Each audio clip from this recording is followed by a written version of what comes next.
What if the thing you want most is also the thing quietly wearing you down? And here's the stranger question. Have you ever actually hit the goal and felt almost nothing? A flicker of relief, and then almost immediately a new target appearing on the horizon, as if the last one had never counted. That's not a discipline problem. It's not a mindset problem. It's a signal. And by the end of this episode, you'll know exactly how to read it, how to tell the difference between ambition that's building your life and ambition that's quietly consuming it, using a simple framework that connects how you chase your goals to how you sleep, how you recover, and how you decide what's actually enough.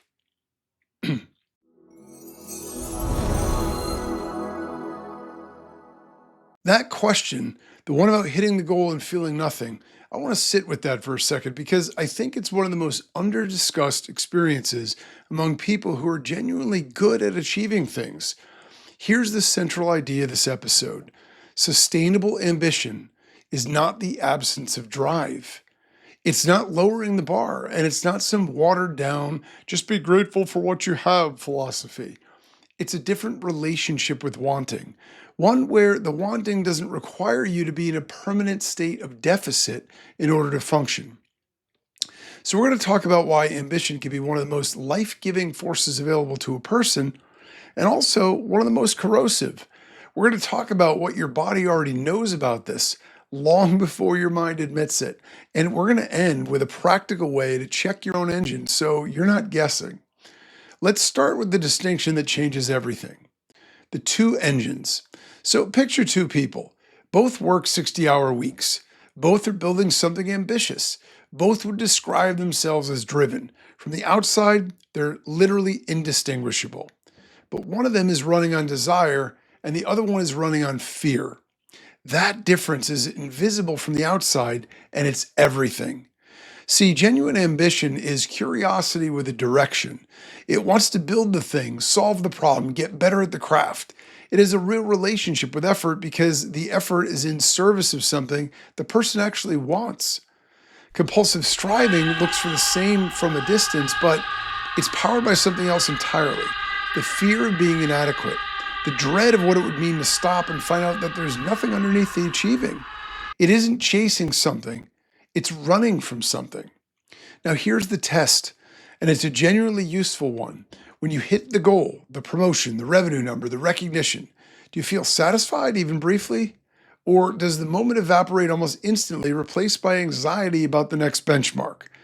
See, genuine ambition can rest, compulsive striving can't. That line is worth remembering because it's the cleanest diagnostic there is.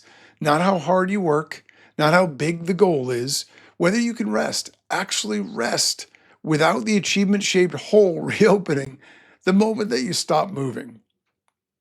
Think about people that you know that might be super ambitious and everybody thinks that, they're really driven and successful and this and that and whatever else. And think about who fits which pattern. Do you know somebody on both sides? Maybe the person who's intense but seems to genuinely enjoy the climb.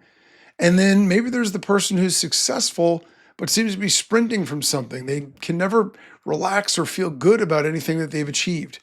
Note that both types can produce impressive external results because you're being driven by one force or another, right? If you're running a 100-meter dash and it's to win a gold medal, that can motivate you. If you're running a 100-meter dash to get away from a lion that's chasing you, that can also be really productive, but scary. And the motivation behind it is totally different. That's what makes this hard to self-diagnose from the outside or even from inside your own head. So, genuine ambition is curious about the work itself. It enjoys the process of doing what you're doing. It's not just focused on the end goal and when I get there, I'll. It's knowing that through this process, we're growing, we're developing, there's value in going through it. Compulsion is only interested in the outcome.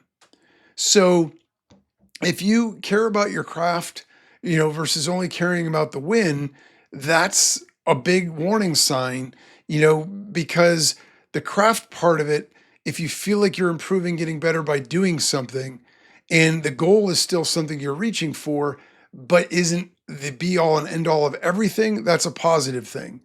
If you can't stand the work and don't want to be doing it and just want to get the end result, chances are that's more on the negative side.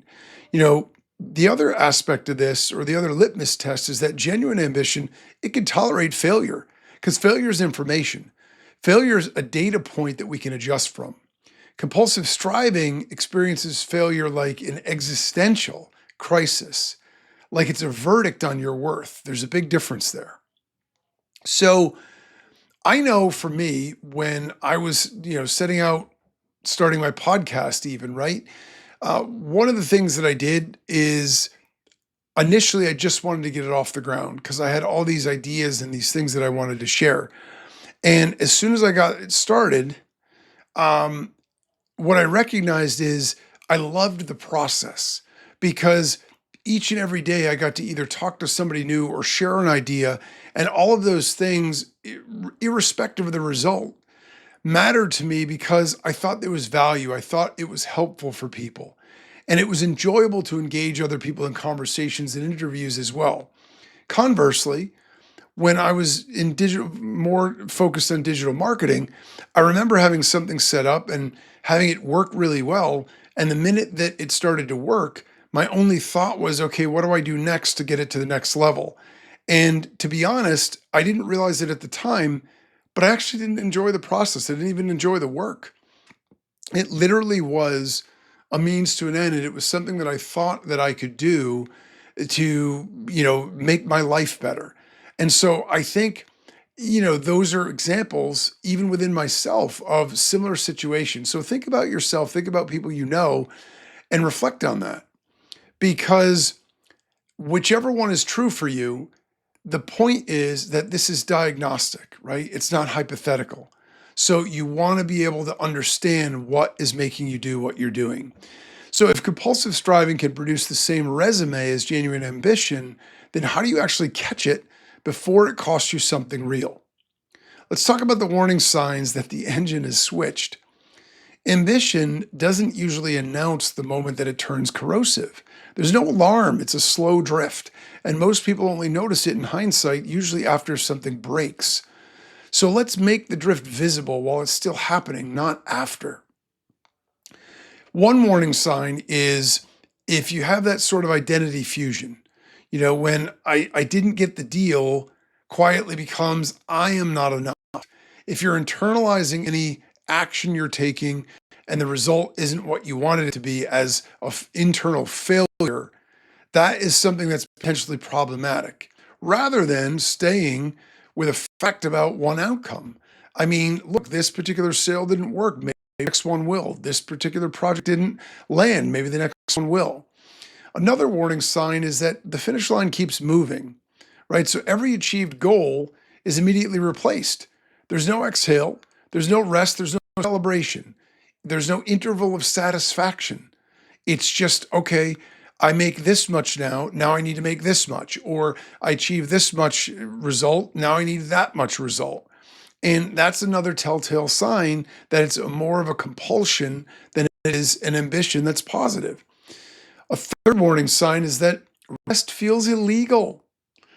You take a vacation and you're either bringing everything with you, so you're on vacation, but you're actually working, or you're super guilty every minute that you're not working, or you're staying up late while the family's sleeping to get your work done because really you want to do it.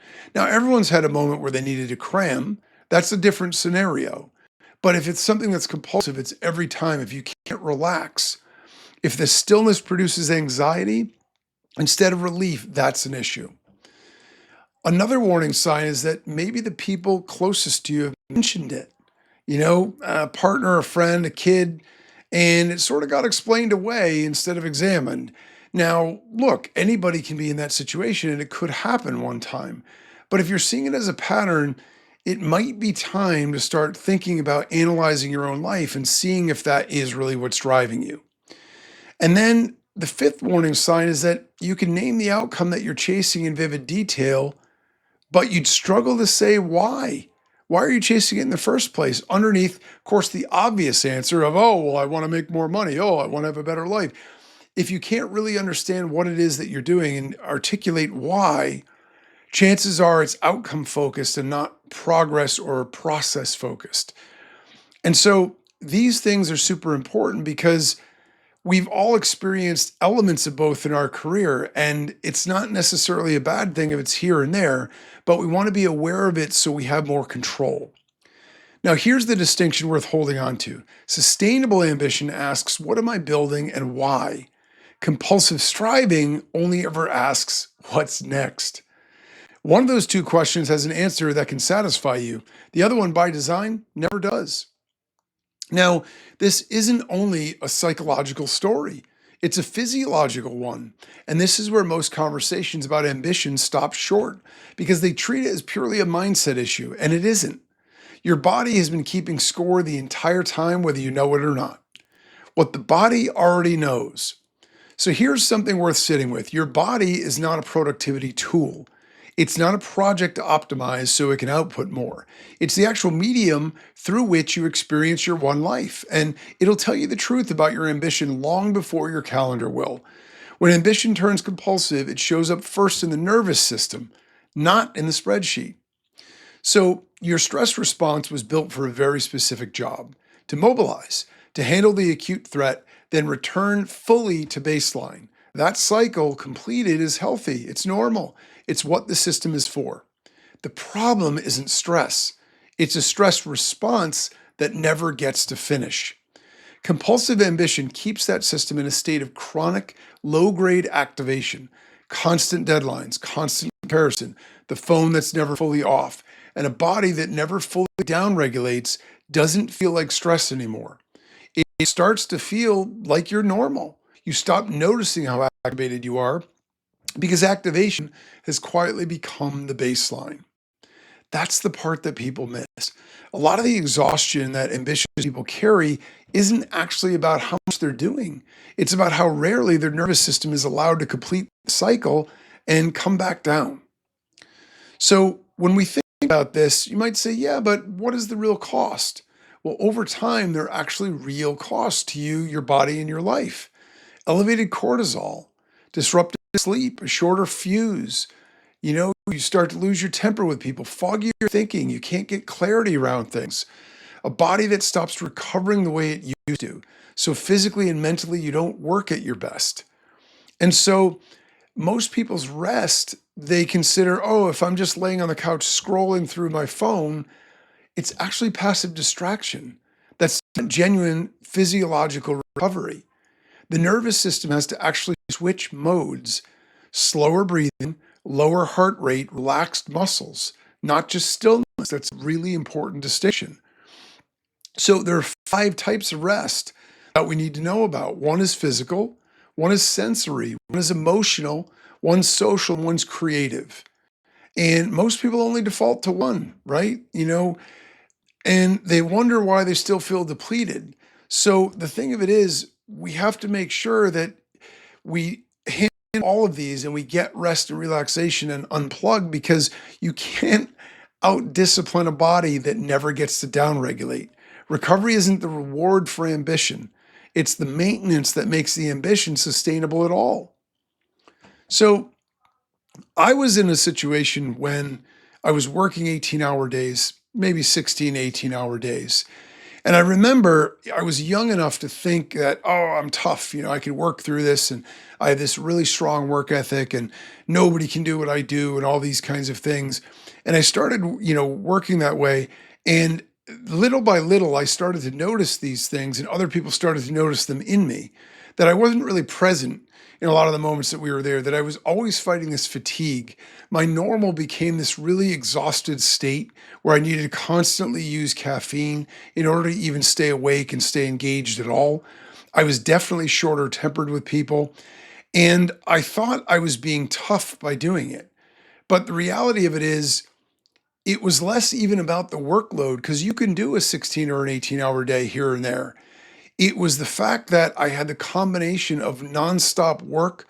So I was physically at capacity, mentally at capacity, but I also, because I was building a business, I was also mentally and psychologically and emotionally completely depleted as well. And so that cycle never got a chance to repeat and reset. So if the body is one honest narrator in this story, the other one is the story that you tell yourself about what your work is actually for.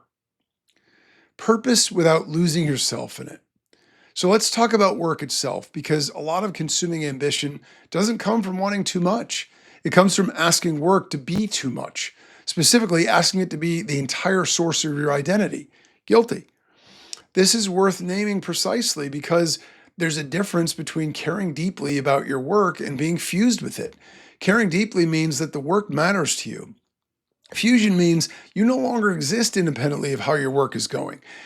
I talked to somebody before and he made a fascinating distinction. He said, when I ask people, oh, so tell me about yourself, they immediately start off with what their career is, what they do.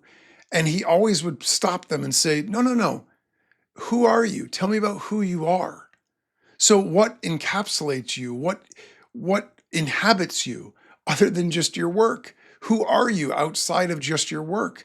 And he said you'd be astounded how few people can even answer that question. So that fusion is fragile because careers change, companies restructure, industries shift under you. A role that quietly became your entire identity can end. And when it does, if that's where your whole sense of self was housed, the loss isn't just professional, it's existential. The fix here isn't caring less about your work. It's locating your sense of self somewhere sturdier than a job title.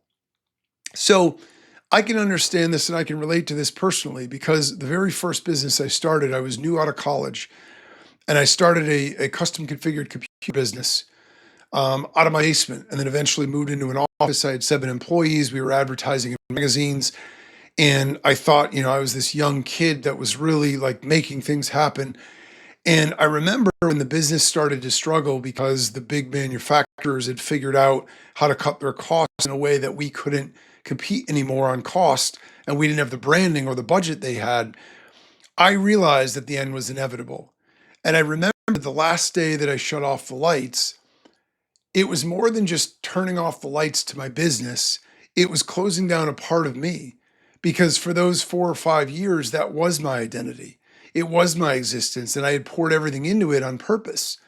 And the reason that I did that was because I thought I was investing in something that then was going to pay me back all these dividends. I didn't consciously realize that my identity was so tied to it until it was gone. And then I had this feeling of loss, more so than just the business, about the fact that these 4 years of my life, poof, vanished and gone. I didn't see the value in it because I didn't get the end result. That's a really sad and terrible place to be. I don't recommend it. So, this idea of a calling that some of us think about, the misnomer or the misconception is most people think you stumble on it one day and all of a sudden rainbows appear in the sky and birds are chirping and singing in your ear and there's magic stardust in your eye because you found your calling. The reality of it is it doesn't happen that way. It's not discovered at all. Mastery and meaning tend to follow competence. So you start to do something and you find joy and meaning in it, so you do it more. And because you do that, you get better at it. And the better you get at it, the more it starts to become your calling. It isn't the other way around. It isn't that we're destined to do that one thing, and as soon as we find it, we've arrived. It's that we create it through the choices that we make, the decisions that we do, and the actions that we take to move toward a target of doing something we enjoy, get value, and feel passionate about. That develops it as a calling. So you don't need a preformed passion before you start. Passion shows up after the real skill does. And that is super important. If there's something that interests you, go in that direction. If you don't think you're that great at it right away, don't worry about it. Worry about that later. See how fast you come up that learning curve. Because getting genuinely good at something, the absorption of doing the work, focused work, is one of the most underrated sources of meaning, separate from the title or paycheck that's attached to it. The other important point, and this is a point it took me a while to learn, is that work doesn't have to carry all of your meaning, and it shouldn't. Some of the most well-built lives get real meaning from work that's simply good. It's not transcendent. They're not changing lives, but they do a good enough job. It provides them a living, and they get the rest from other places. Your relationships, a craft or hobby on the side, contribution, community involvement. So the best way to think about this is for me to ask you a question. If your career ended tomorrow, what part of you would still be standing? That's worth answering honestly, not rhetorically. Think about that for real. Because I know for me, I went through a crisis when my business shut down because I got to a place where I didn't even know who I was. I didn't know what my next step was, didn't know what I wanted to do, and felt as though everyone else was ahead and I was behind because they took traditional careers, got jobs, built 4 years of experience. All I got was a failed business. So we've got the engine, the warning signs, the body, and the identity question. Let's put that into something that you can actually use. The practical framework. So here's a simple way to check your own ambition, not once, but as an ongoing practice. I call it the 4 signals of sustainable ambition. No forced acronym, just 4 honest questions. Signal 1, the engine. What's actually driving this goal? Something you want or something you're afraid of not having? Desire and fear could produce the exact same to-do list, but only one of them is sustainable. Signal 2, the rest test. Can you actually stop? For real. Not are you allowed to, can you? Without the anxiety flooding back in within minutes. If rest feels dangerous, that's not a scheduling problem. That's the compulsive engine, and it's worth naming honestly. Signal 3 is the craft line. Are you attached to the work itself or only to the win at the end of it? People running on genuine ambition can usually describe what's satisfying about the process. People running on compulsion can only describe the outcome they're afraid of missing. Signal 4, the enough line. Do you have an actual internal definition of enough? A number, a milestone, a feeling that exists independently of what the next benchmark turns out to be? Or does enough keep relocating itself just past wherever you currently stand? So that's the framework. 4 questions. You don't need all 4 to be perfect. You need to be honest about where you currently stand on each one, because the goal here isn't abandonment of ambition. It's ambition with an owner's manual. So here's how you can apply these. Signal 1, naming the goal out loud and asking yourself honestly, want or fear? Is it a want or is it a fear? And sit and think with it for a bit till you really get a sense of that. Know that the answer can be mixed, and that is normal.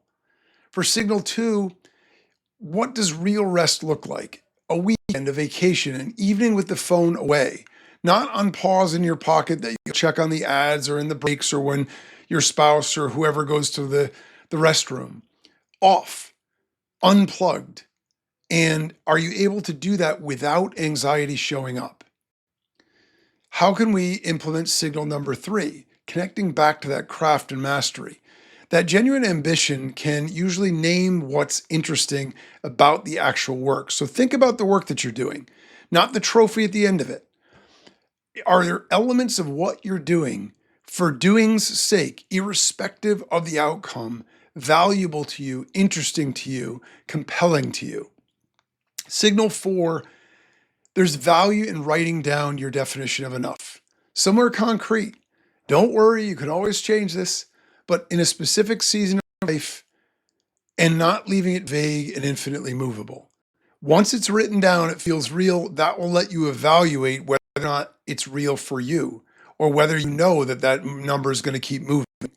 And I don't mean if you're 25, will it be the same when you're 65? It doesn't need to be the same all the way along. What I mean is, if you're 25, 35, 55, 65, it doesn't matter. If the second that you're going to hit that enough moves to another one, then it's not real. And that's the significance of that exercise. And so that's super important, and we have to understand that. And then the signals 1 and 3 are about the mind and the work. Signal 2 connects directly to the body and recovery. Signal 4 ties it all together. Sustainable ambition isn't one fix. It's these 4 things staying in relationship with each other. So here's a few stories that might make this land harder than the framework alone. There's an old myth that most people know the shape of, even if they've never read it. Sisyphus, condemned to push a boulder up a hill forever, only to watch it roll back down every time and start again. It's usually told as a punishment. But the philosopher Albert Camus, writing about it, closes his essay with the famous line, "One must imagine Sisyphus happy, not because the boulder stops rolling, it doesn't, but because meaning can live in the pushing itself, not only in some final permanent arrival at the top." That's close to the whole argument of this episode. The chase doesn't have to end for it to be worth something. It has to be yours. There's also the older myth of Icarus, given wings of feather and wax, told exactly one rule: don't fly too close to the sun. He does anyway. The wax melts and he falls. The detail people usually skip is that his father also warned him not to fly too low, where sea spray would weigh the wings down. The danger wasn't ambition. It was ambition with no ceiling, no signal telling him when enough altitude was enough. And if you want a more modern picture of compulsive striving specifically, there's the film Groundhog Day. A man reliving the exact same day on an endless loop, trying everything to escape it. Achievement, seduction, even reckless self-destruction. None of it works because the way out was never external. It only changes for him once he stops trying to win the day and starts actually caring about the people in it. Different engine, same day. That's the whole distinction this episode has been circling. Now, before we close, 3 questions worth sitting with. Not right now necessarily, but sometime this week with actual quiet around you. 1, when you achieve something that you've been chasing, what actually happens in the seconds after? Relief or an immediate pivot to the next target? 2, if your current role or title disappeared tomorrow, what part of your identity would still be standing? 3, what would you need to believe about yourself in order to rest without guilt? Here's one exercise for this week. Pick one goal that you're currently chasing and write one honest sentence about what's actually driving it, desire or fear. Don't overthink it. The first honest sentence is usually the right one. And here's a slightly harder experiment. Choose one block of time this week, an evening, a Saturday morning, and protect it as genuine recovery, not distraction, actual downregulation. Slow, unhurried, nothing to prove. Notice what comes up when you try. One last thing, and it matters. None of this is an argument for wanting less. Sustainable ambition is not the abandonment of goals. It's a healthier relationship with them, one where the wanting doesn't require you to be broken in order to keep going. So back to where we started. The goal that felt like nothing when you hit it. The new target that appeared before the last one had even settled.